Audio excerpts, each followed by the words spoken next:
I'm excited this morning to share the word with you. And I believe I have a word for you from the Lord that God laid on my heart to share with you this morning. And it's actually been in my heart for about, since I knew that I was going to be preaching this morning. It was already in my heart. And it is something that we've talked about before, but I want to bring it in a different way to you this morning. So, the title of the message that I want to share with you this morning is this: living long and living well God's way. Okay, let me repeat that. Living long and living well God's way. Okay, so there's a world's way and there's God's way. And we're going to talk about God's way this morning. So, last week, for those of you who weren't here, Pastor Emil as well, Pastor Steph preached about unity. And I think unity is very important. We need to be in unity. And he actually said that unity is not just human agreement. Okay, sometimes we think if we agree on something, that's unity.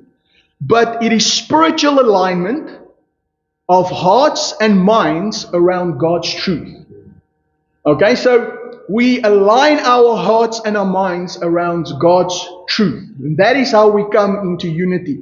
But I want to take it a bit further this morning, and I believe that the real way to unity is actually if we are united in Christ. You see, there's only one way that people in this world can be united. It is in Christ. You see, there's many things that want to divide us. Wouldn't you agree with that? And I think even if we talk in this room, I think we will find it difficult to perhaps agree about anything.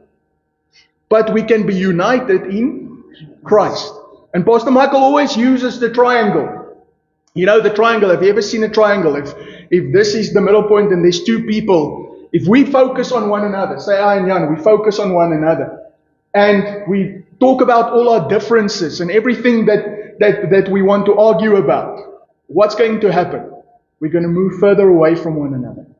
But if we focus on one thing, if we focus on the truth of Jesus Christ, and we agree on that, what's going to happen? We're going to draw together in Christ. You see, so I believe that for unity to be there, it needs to be around Jesus Christ. You see, and even in this world, there's in political and relational, and there's so many things that want to divide people.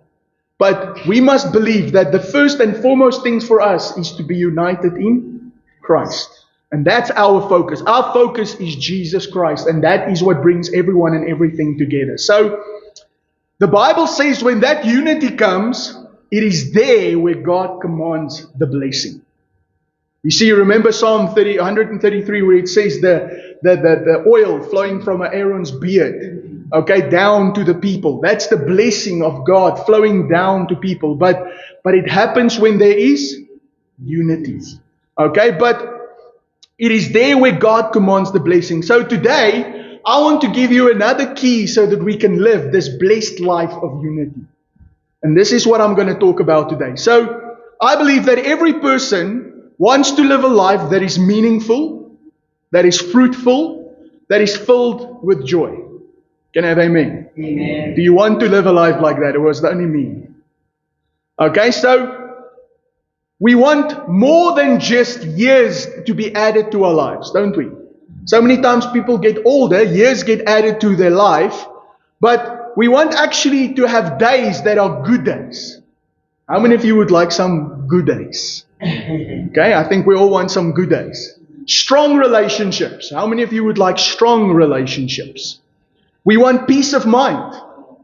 Wouldn't you want peace of mind? I think anxiety is one of the biggest problems in our society today. We want good health. Okay, any place where you agree, you can say amen. Amen. Okay? And we also want God's blessing on our families, and we want God's blessing on our future. Amen. Wouldn't you agree? That's what we want in life. And the world tells us that if we want these things, the secret to such a life is found in wealth. Pursue wealth. If you have wealth, then you'll have all these things. Or they tell you education, just you get another degree. You need to get another degree. Or status. When I have the house, when I have the car, then I will have all of these things. or achievement. If I achieve this, if you achieve this, it's like the carrot and the stick. If you achieve this, then you will be happy. But a lot of times that's not what happens in life. You see, God points us to something that's actually a little closer to home. Okay, and you might be surprised. He says that one of the greatest keys to a long, prosperous, and fulfilling life is found in our mouths. Okay, so say to the person next to you, the key to a prosperous life is found in my mouth. Okay, did you know it this morning? So I want to share with you something today from Psalm 34 that actually explains this, and it shows us that this is the way that we can, through our choices, through our pursuing peace, and through being connected to God's perfect will for us, we will experience God's best. And I'm going to share that with you. So let me ask you the question that David asks in this psalm. He asks the question, do you want to really live? That's a question. Do you want to really live? Not just live. Do you want to really live? Would you love to live a long and a happy life? Yeah. Okay. If your answer is yes, and most of you were, listen to God's answer to this. Psalm 34 verse 12. I'm reading it from the New English Translation. It says this. Come children, listen to me. I will teach you what it means to fear the Lord. Amen. Verse 12 says, do you want to really live? Would you love to live a long, happy life? Then make sure you don't speak evil words or use deceptive speech. Verse 14, turn away from evil, do what is right, strive for peace, and promote it. Did you imagine that was going to be how you would live a long, prosperous life? So, we see here that this is what the Bible tells us. It starts actually, then I just want to go back to that verse 11. It says, come children, listen to me. I will teach you what it means to fear the Lord. So what is the fear of the Lord? A lot of times when people talk about the fear of the Lord, they think it's to be afraid of God. Okay? And that's the problem. We think it's that slavish fear of the Lord. But there's a different type of fear. This is not the fear of a slave that fears a master. This is the fear that means that we revere God as a son and a daughter who has been adopted into his family. See, it's a different type of fear. You see, if you fear like a slave, okay, it means that you're afraid of punishment. But if I fear like a child, if I fear like a son or a daughter, it actually means that I honor my father. And because I respect and honor my father, I don't want to do the wrong thing. I don't want to disappoint my father. Can you see the difference in fear? And this is what the Bible actually talks about in Romans 8 verse 14 to 15. It says this, for as many as are led by the Spirit of God, these are the sons of God. Verse 15, for you did not, everybody say, I did not, receive the spirit of bondage again to fear. You see, God doesn't want you to have that slavish fear. Listen to what he says. But you received the spirit of adoption, by whom we cry out, Abba, Father. You see, that's a different type of fear. It's not a fear of afraid. It's a fear of reverence, of worship. So, today in the world, people do not have the fear of the Lord. Have you noticed that? They complain. They criticize. They slander. They insult. They post nasty comments. You get these keyboard warriors. Have you seen them? They are very vicious. Sometimes I can't imagine the things that people are bold enough to say on a Facebook comment. It's crazy. And a lot of times we see those things and we say, I know, Pastor, I see those things, but everyone does it. Everyone does it. And people think because everyone does it, that we should do it. But they may sound like the majority, but let me tell you this. The majority is not always right. The majority is not always right. And I want to take the example of the children of Israel at Kadesh Barnea. Okay, you see, before they went into the promised land, the majority, 10 spies, spoke against going into the land that God promised them. And the problem was the people believed the majority, and as a result of that, they didn't go into the promised land. You see, they paid the price because they believed the wrong thing, because they believed the majority. They spent 40 years wandering in the wilderness before dying out, and they never entered into the promised land. But there were two. Everybody say there were two. It was only Joshua and Caleb, the two spies, who believed God's word, and they said to the people, we are able to take the land. We are able to take the giants. We can do this. God has given us this land. It is ours. And what happened was that they were the only two that went into the promised land. Both these men, Joshua and Caleb, the Bible tells us they lived long and good lives. Why? Because they believed the right thing and they said the right thing. Caleb, at 85 years old. Okay, how many of you are 85 in this place? Okay. Marina says that we shouldn't say that by faith.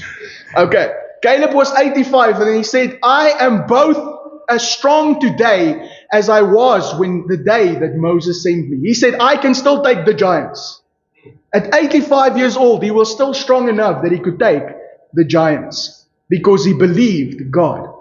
And he entered into the promised land as a result of that. You see, and that's what I believe the Lord wants us also to have. He wants us to have that same bold spirit of faith. It's a bold spirit of faith. And He wants to fire up our spirits, and He wants to inspire us up with the spirit of faith, that we become Christians with a different spirit. Because that's what the Bible says about Caleb. He had a different spirit. You see, we can be the same as the world, or we can be different from the world.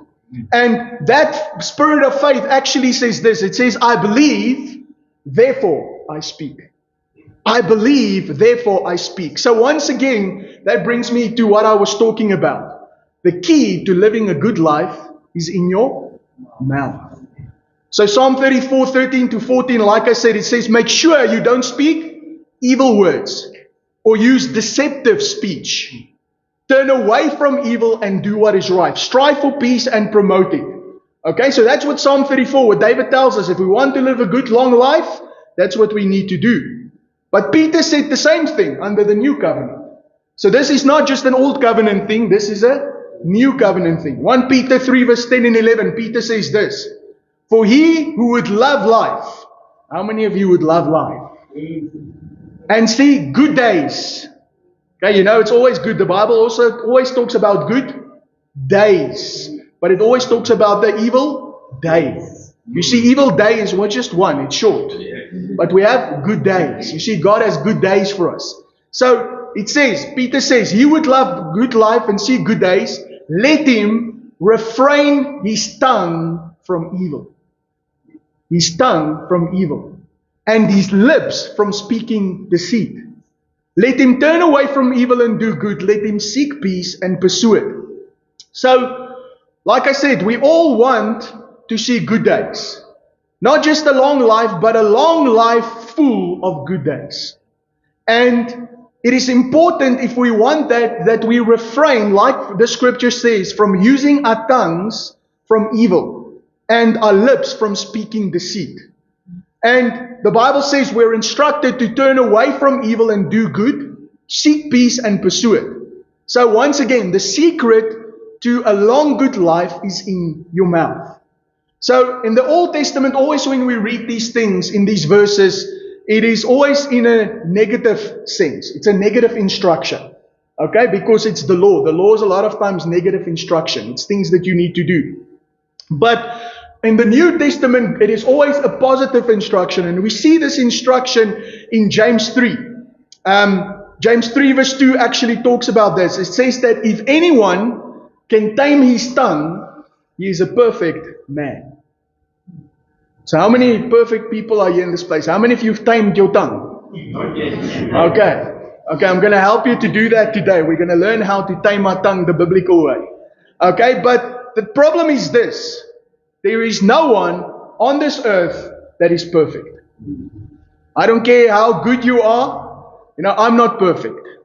Okay, there's no one that is perfect. The only one that is perfect is our Lord Jesus Christ. Okay, so this is why I believe people, unfortunately, with their mouth, we can praise God just like we did. But then we use that same mouth and we curse someone. Now you might say to me, Pastor, since I've been born again, I don't curse anyone. Okay, I don't curse. Okay, but even though that's good, the Bible says, Colossians 4 verse 8, let your speech always be seasoned with grace. So you shouldn't be speaking foul language. Okay, but that's not what this is actually talking about. Do you know that curse is something different? Do we know what a curse really is? You see, a curse is speaking something that puts someone down. That's a curse. It's speaking something that puts someone down. It is when we badmouth, when we slander, when we say bad things about someone without us realizing it, we are cursing that person.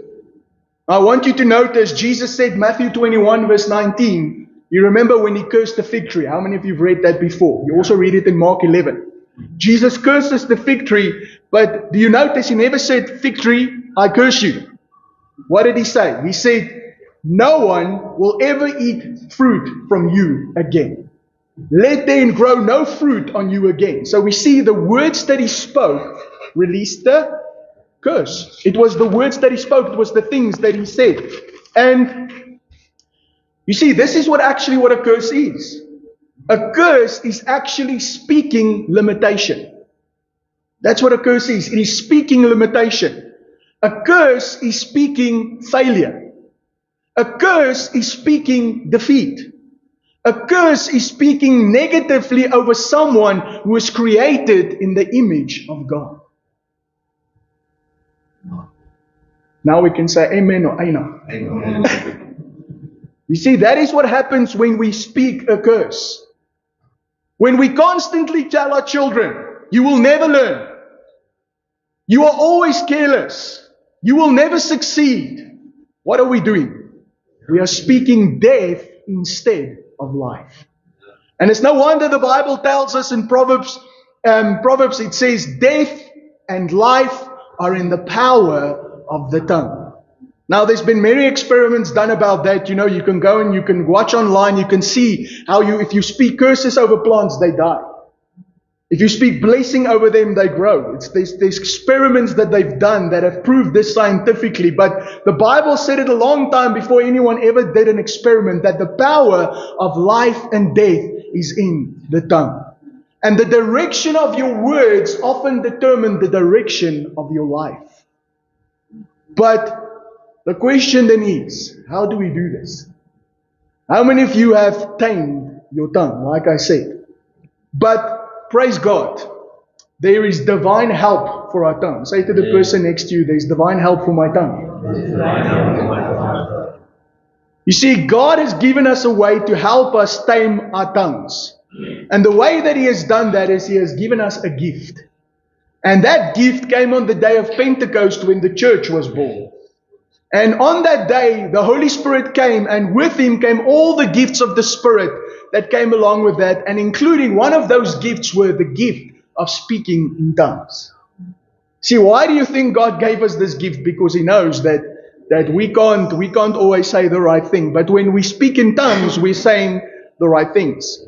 You see, this is a prayer that never existed in the Old Testament. It was birthed when the church of Jesus Christ was birthed. And it is a prayer language. You know what's amazing about this prayer language is that the enemy cannot spy on it. He has no clue what you are saying when you are praying in tongues. He cannot understand it. He cannot hack it. Okay? No AI, artificial intelligence, no ChatGPT, Grok, or Claude, or any of those systems can understand or access tongues. Okay, and all the mysteries and the revelations that come to us when we start speaking in tongues are insights that no computer or no other intelligence can ever come close to. You see, with this gift of speaking, praying, and even singing in the Spirit, and that's what we should do. The Bible actually tells us that we should sing psalms like we did this morning, and sing hymns and spiritual songs, and we do all of those things. It is in this corporate setting, it is here that God actually, His presence, His anointing then gathers.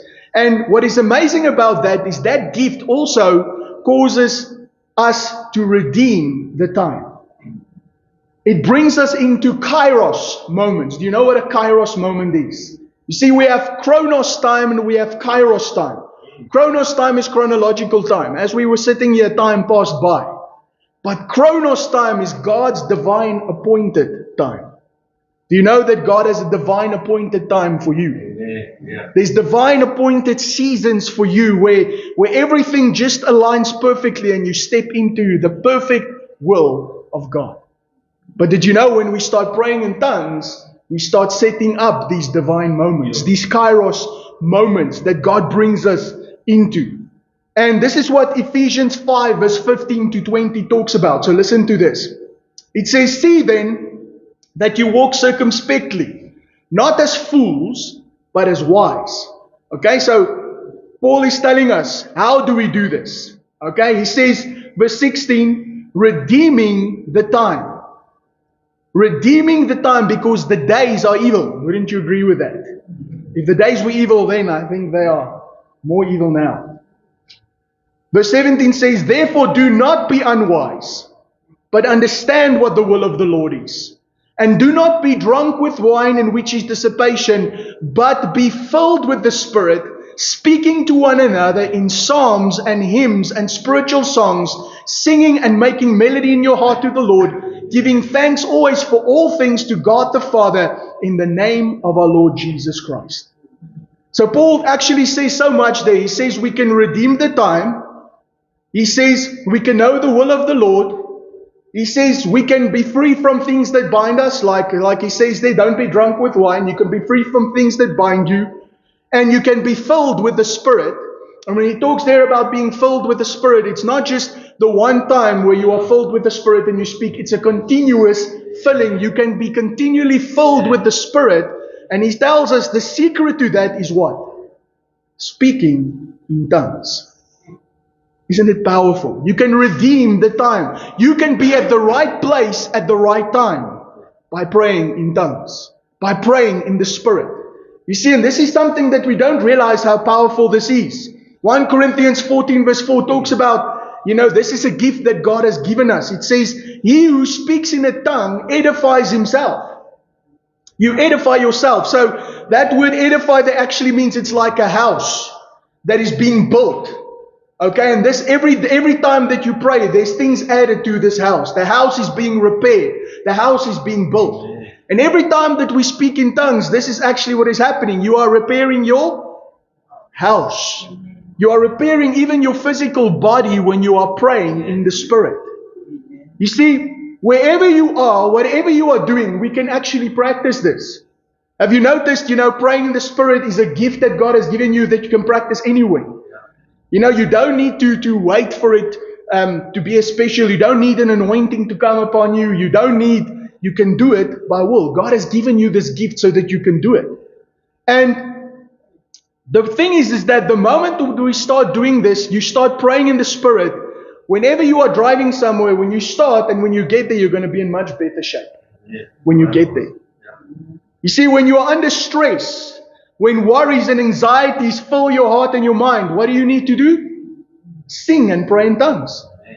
That's the best thing that you can actually do. And as you do, you will find that God starts filling you with His Spirit. And you will find His divine life and His power that flows into you, into your body, into your mind, into your situations. And as you fill your mouth with His heavenly prayer language, what is going to happen is that there will be no opportunity for you to speak evil. There will be no opportunity for you to speak deceit. But there will be peace. There will be an anointing. There will be Spirit-led words that start to come out of your mouth. There will be Spirit-led actions that start to flow from your life. And that is how you are going to live a Spirit-led life.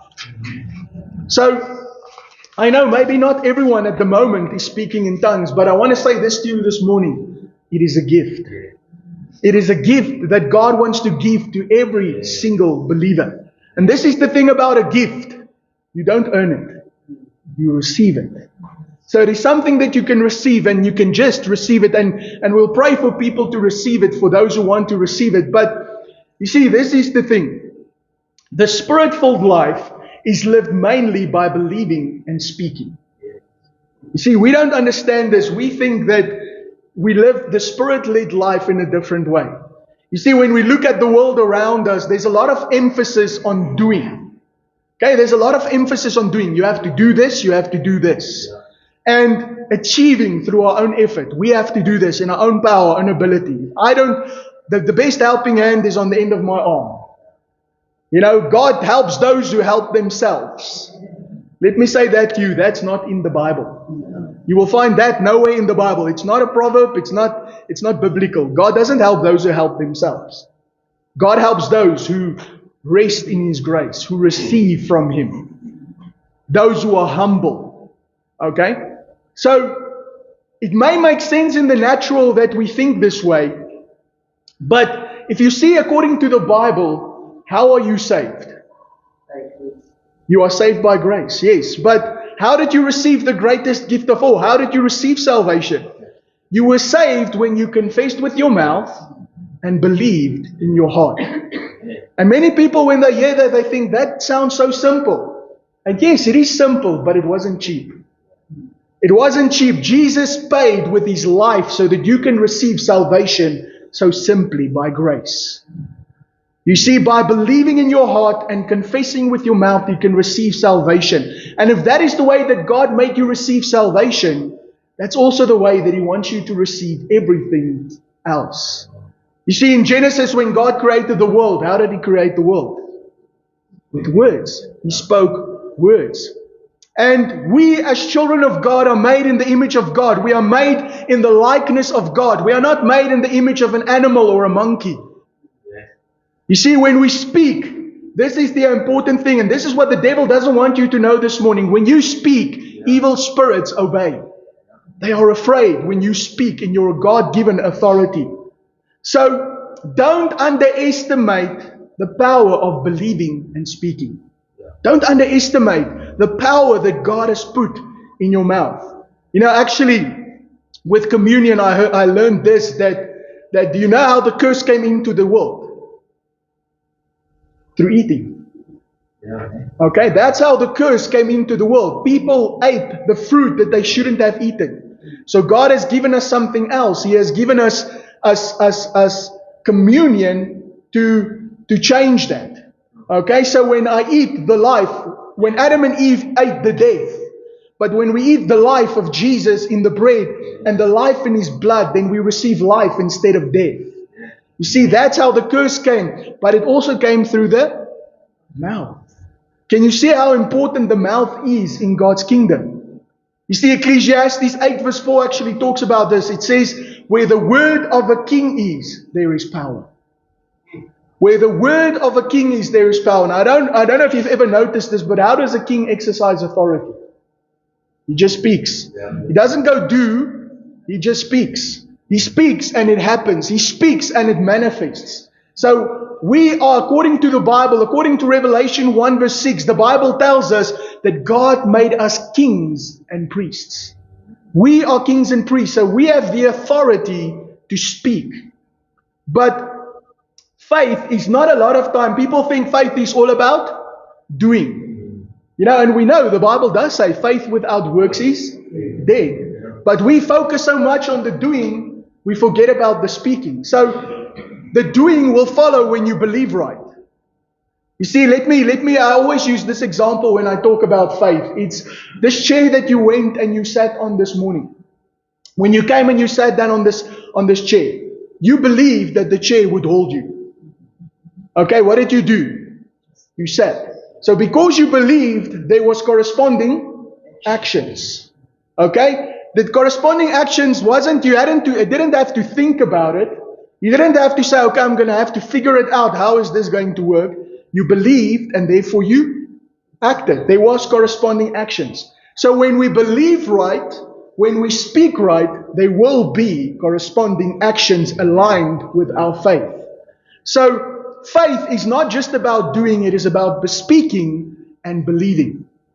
Now, There's many scriptures that talks about this, and actually it was quoted, Ephesians 2 verse 8 to 9 said, it says, for by grace, everybody say grace. By grace you have been saved through faith, and that not of yourselves.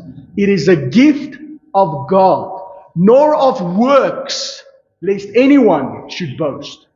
You see, we cannot boast in our own works. We can only boast in the finished work of Jesus Christ. Once again, Romans 10 verse 5 to 10, you can go read about that, but it says, but for Moses writes about the righteousness which is of the law.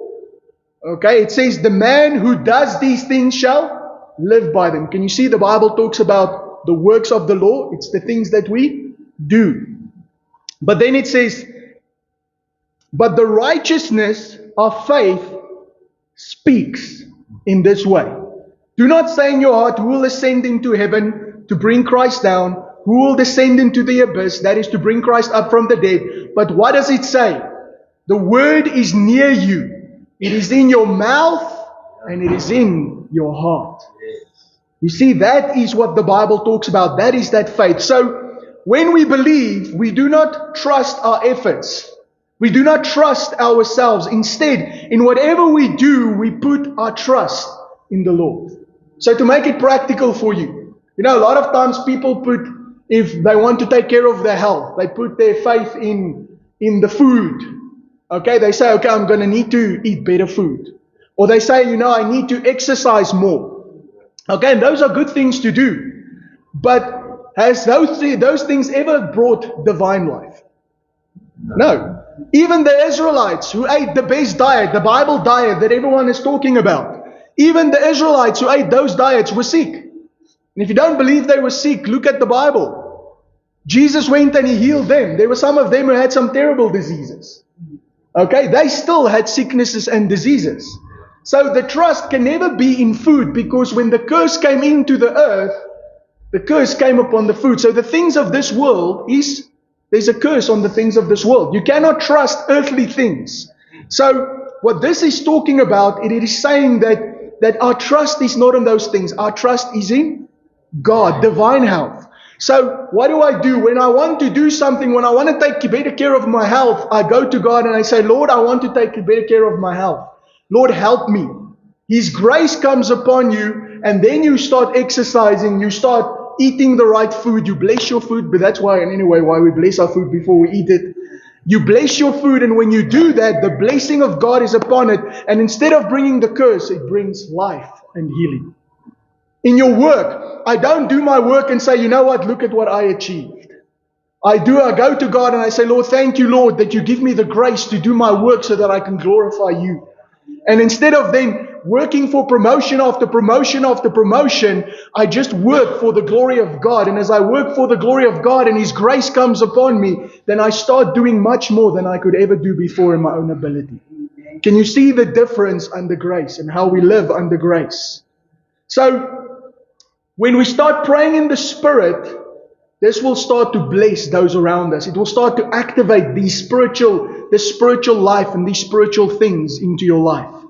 And this is what Jesus talked about in John chapter 7, verse 37 to 39. He said, in the last day, that great day of the feast, Jesus stood and cried, saying, if any man thirst, ask the person next to you, are you thirsty? And then Jesus says this, He says, let him come unto me and drink. He that believes on me, the scripture has said, that out of his belly shall flow rivers of living water. Amen. But this He spoke of the spirits which they believe on Him should receive. For the Holy Ghost was not yet given, because Jesus was not yet glorified. You see, in these verses, we actually see what is Jesus doing. He's inviting us to come and drink. I want you to notice something about drink. Drink is very personal. It's not something that you can do in a group. Okay, maybe you can if you have one big bowl of water, but I think that's maybe not a good idea. But it's very personal. You can come and you must come unto Jesus. We must come to Him and drink. And what is drink? It's receiving. And what does Jesus give you? He gives you living water. Living water. And that living water is a living water that flows. It's a living water that flows from the inside out, and it starts to minister to everything around you. It's living water. And that living water starts to work out issues in you. You see, it's actually, in the Bible, when it talks about your belly, sometimes have you noticed, they say that a lot of diseases, where does it start? In your belly. Okay, and the Bible says out of your belly will flow rivers of living water. You see, so when we receive this living water, even if you have, and the Jews also refer, when they talk about living water, they always also refer to the womb. Even the womb, sometimes the womb, that's the place where things are birthed. Even in the spirit, it's the place where things are birthed. It is a place that needs to be healed. When we pray in the spirit, that is healed. Okay, so Ezekiel actually talks about this in a vision in the Old Testament. And I want to read you the scripture. It's very powerful. Listen to this.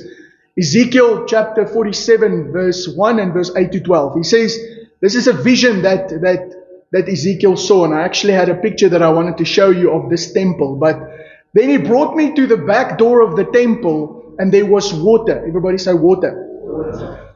This water was flowing from under the threshold of the temple toward the east.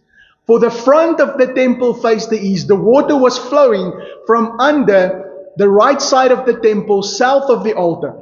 Then he said to me, this water flows toward the eastern region, goes down into the valley, and enters the sea. When it reaches the sea, its waters are healed. Everybody say healed. Yes. And it shall be that every living thing that moves, wherever the rivers go, will live. There will be a very great multitude of fish, because these waters go there, for they will be healed. And everything will live wherever the river goes. It shall be that fishermen will stand in it from En-gedi to En-glaim. There will be places for spreading their nets. The fish will be of the same kinds as the fish of the great sea, exceedingly many. But its swamps and marshes will not be healed. They will be given over to the salt. Along the bank of the river, on the side and on that, will grow all kinds of trees used for food. Their leaves will not wither, and their fruit will not fail. They will bear fruit every month, because their water flows from the sanctuary. Their fruit will be for food, and their leaves for medicine.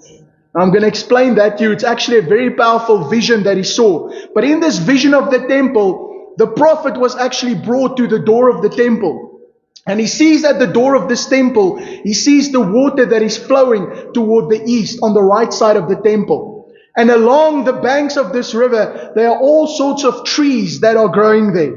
And he saw that their leaves will not wither.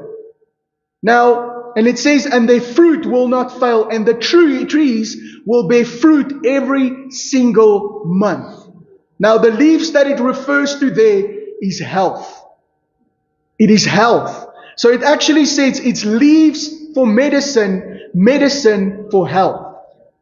So we see this in Revelation 22, verse 1 to 2. It actually also talks about this. And this is actually a picture in heaven. It says, and he showed me a pure river of water of life, clear as crystal, proceeding from the throne of God and of the Lamb. In the middle of the street and on either side of the river was the tree of life, which bore 12 fruits, each tree yielding its fruit every month. The leaves of the tree were for the healing of the nations. Did you hear that? The healing of the nations. You see, the secret to all of this was happening, that the water that flows from the temple, from the sanctuary, it flows and it brings healing to everything. So today, let me ask you, what is the temple? You are the temple. You are the temple. We are the temple. So the more we let the river flow, the more the leaves will not wither, the more the fruit will not fail. We will continue to bear fruit every single month. You see, there will be fruit when we allow this river to flow. Psalm 1 verse 2 to 3 talks about this. It says, but his delight is in the law of the Lord, and on his law he meditates day and night.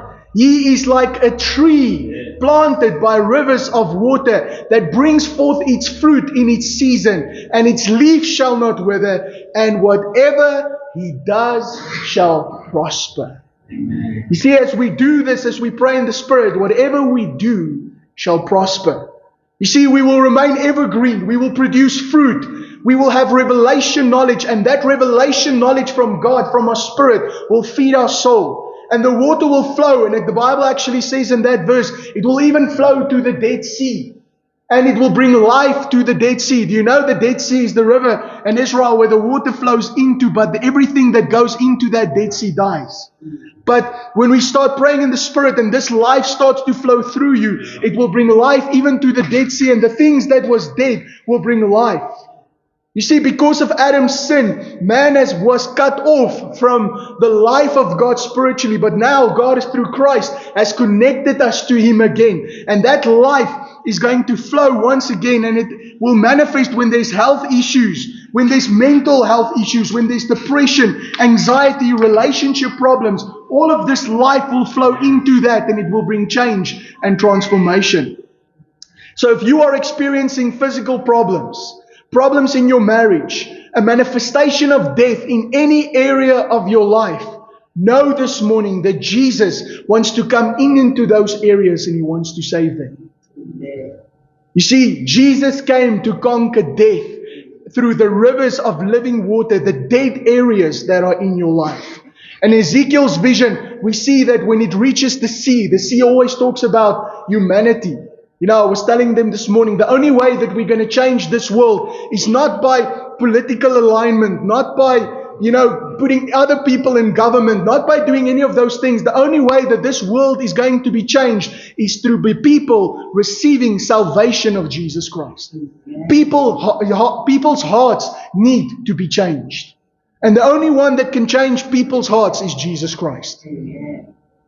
You see, and that's why I believe we can pray actually. It's something when we pray in the Spirit, we can do it all day long. Before you talk to your children, before you have conversations with people, before you go into meetings, when you are tired, when you don't feel like praying, you can pray in the Spirit.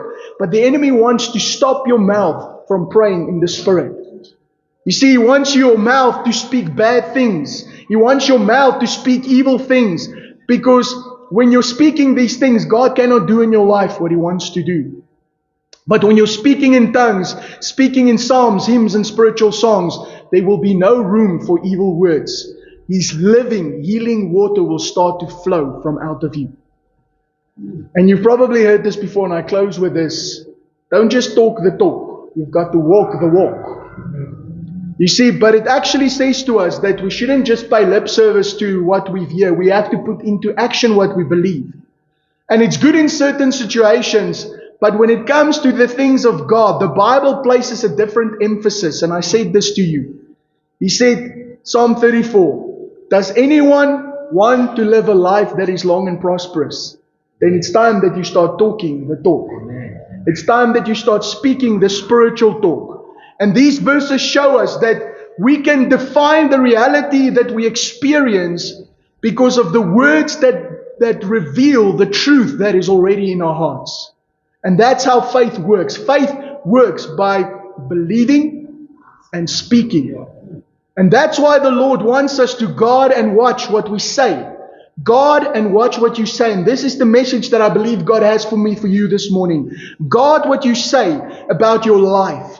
Guard what you say about your country. Guard what you say about the people in your life, your children, your family, your health, your finances. Guard what you say.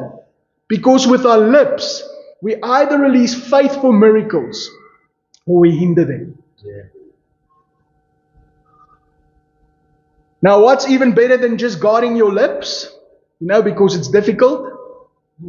It is to fill them with good things by praying in the Spirit. So if you don't know how to say, there's someone that actually said, if you don't have anything good to say, rather be quiet. But I want to say to you this morning, if you don't have anything good to say, rather pray in the Spirit. You see, because that is how we're going to release the blessings of God. And it's going to overflow from our talk into our walk. And, I want to ask you this morning, how many of you that can pray with tongues have not been using that gifts for a very long time? You know, how many times have the devil actually stopped us from praying in the Spirit? Because he knew that if we stop doing this, this life that God has for us would not manifest in our lives. So today, I want to remind you, let's stop looking to man-made solutions. Yes. Let's stop looking to man-made plans and man-made ideas. Let's go to the Spirit and let's trust God as we pray in the Spirit that God is going to work out things for us that we don't even know, that we haven't even thought about as we start to pray in the Spirit. And I believe that when we do that, we are going to unlock success. We are going to unlock breakthrough, healing, and all the wonderful things that God has for us for our future. Can I have an amen? Amen. Okay, so let's pray. And then I want to specifically pray for those if you have not received the gift of speaking in tongues, with the evidence of speaking in tongues. I want to pray with you to receive that, and we'll just quickly then just pray for people who want to receive that gift. Okay, and we trust God that you will receive it this morning. Amen. Amen. So let's pray. Father, we pray this morning in the almighty name of Jesus. Father, we thank you, Lord, that you have given us the power of words. Lord, words have such tremendous power, but Lord, even more Spirit-filled words, Lord. Lords that are filled with the Spirit of life, the Spirit of God. And Father, I thank you, Lord, for these mighty, powerful words that you have given us, Lord. And Lord, help us this morning to refrain using our tongues from speaking evil, from speaking deceit. Help us, Lord, to rather fill our mouths with good things, and help us to speak life and not death, to speak blessing and not cursing. And Lord, where we have spoken the curse, Lord, over our own lives, over the lives of our children, over the lives of our family, over our country, over all of these things, these curses that we have spoken, Father, we come and we cancel and we nullify those words. Lord, it doesn't mean that we deny the realities that we see, Lord. But Lord, we declare that by speaking the word of truth, the word of faith, the words of God, by declaring and speaking these things, Father, we declare that that word is a higher authority than what is happening around us, Lord. It is the highest form of reality that exists. And therefore, Father, we will speak to those things that are dead and we will call them back to life. We call them back to life. Lord, where there's sicknesses in people's body, right now, Lord, I speak health and healing. Health and healing in their bodies. Thank you, Lord, that you touch them from the top of their heads to the soles of their feet, and you bring healing and restoration to their bodies. Lord, where there's poverty, Lord, I speak blessing, Lord. Because, Lord, your word says, Father God, that we are blessed. You became poor so that we can become rich. I speak the blessing of God over your people, and it destroys poverty. Lord, even in this city, in this town, in this area called the Vaal Triangle, Lord, we speak life over these areas, Lord. Where there's so much death we see around us, Lord, we declare that life will start to come as your children rise up and as they start speaking life wherever they go and whatever they do, they will see the life of God start flowing into every area of their lives, Lord. Lord, I know that there are even people in this place this morning, Lord, they are at a place of depression. Lord, they are depressed, Lord God, because of life and the circumstances of life and the things that has happened to them, Lord. And Lord, this morning, Lord, I come against depression in the name of Jesus. I come against depression in the name of Jesus. And I thank you, Lord, that you just bring your joy once again to people's hearts. Lord, your word says that those who wait upon the Lord will renew their strength. I thank you, Lord, you renew their strength. You lift them up. You raise them up this morning, Lord. And Lord, where they're at that place where they feel at their lowest, I thank you, Lord Jesus, that right now you reach into that place and you raise them up, Lord Jesus. And I thank you, Lord, for what you do in people's lives this morning. By your might, by your power. Not by my hand, not by my power, but by your hand and your power. If that is you this morning, if there's anyone in this place, you just need a touch from God, just open up your heart this morning and let Him touch you this morning. Thank you, Jesus. Thank you, Lord, that you touch your people, you heal your people, you restore your people, you raise up your people, Lord. And I thank you what you do in their lives this morning. We give you glory. We give you glory.